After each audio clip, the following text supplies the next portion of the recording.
তো আজকে যারা নির্বাচনের প্রক্রিয়া যাচ্ছেন, ইনশাআল্লাহ তাআলা তাদের সবার জন্য সর্বোচ্চ শাস্তি হতেও পারে যদি কখনো গণেশ উল্টায় যায়, যদি কখনো আওয়ামী লীগ আসে। এবং আপনারা আওয়ামী লীগকে দেখছেন যে আওয়ামী লীগ কি করে। আজকে আওয়ামী লীগের জন্য সবাই বলতেছে, দায়িত্বশীল সাংবাদিক বহু আছে, তারাও বলে আন্তর্জাতিক মানের বিচার হইতে হবে। তারা কিন্তু জামাতের বিচার যখন হয়েছিল নীরব ছিল, আন্তর্জাতিক মানের বিচারের কথা বলে নাই। আন্তর্জাতিক মানের বিচার বলতে কিছু নাই, শতভাগ শুদ্ধ বিচার পৃথিবীর কোথাও হয় না। কারণ যিনি বিচার করেন তিনি মঙ্গল গ্রহ থেকে আসেন না, তিনি যেই সয়েলের মানুষ, তার ভিতরে যতটা পারফেকশন করা যায়। আন্তর্জাতিক মানের বিচার চাওয়ার মানে হচ্ছে আমরা এই বিচারটা চাই না।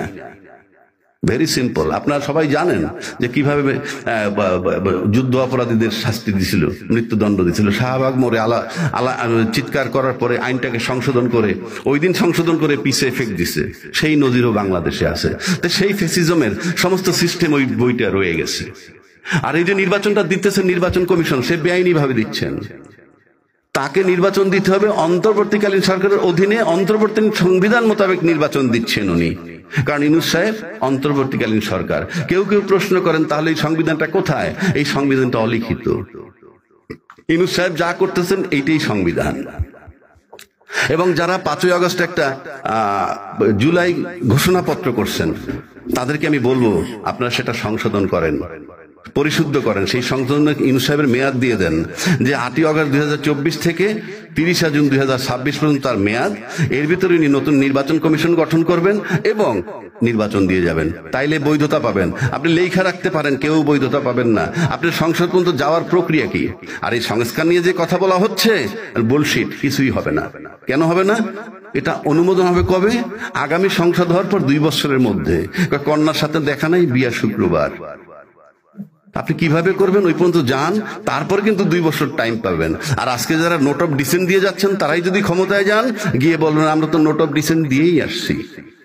আর আজকে যারা সংস্কার কমিশনে যাচ্ছে, বাংলাদেশে যদি তাদের অনেক 3টা দল ছাড়া বা 4টা দল ছাড়া বাকিদেরকে যদি 2 কোটি টাকা দিয়ে বলেন তুমি 20,000 লোক জড়ো করো, ইনশাআল্লাহ তাআলা 200 লোক আনতে পারবে না। দে আর রিপ্রেজেন্টিং বাংলাদেশ। এবং টোটাল যারা আপনার নির্বাচন কমিশন বা ঐকমত্য কমিশনে যায়, তারা কতজন? সর্বোচ্চ 40-45 জন। এরা মোট জনসংখ্যার, আওয়ামী লীগও নাই, মোট জনসংখ্যার হার্ডলি 40% রিপ্রেজেন্ট করে। তো বাকি 60%-এর প্রতিনিধি কোথায়? You are nobody to change the nation or সংস্কার, এই মাত্রই কয়জন লোকে। সুতরাং এটা অন্তর্বর্তীকালীন সরকারের অধীনে অন্তর্বর্তীকালীন নির্বাচন কমিশন নির্বাচন করছেন, সেটার বৈধতা জুলাই ঘোষণাপত্রের মাধ্যমে দিবেন। আরেকটা কথা বলি, এটা একটা রাষ্ট্র, এটা কোনো সমিতি বা ক্লাব না। আপনারা জানেন এখানে অনেক সাংবাদিকও আছেন, অনেক আইনজীবী আছেন।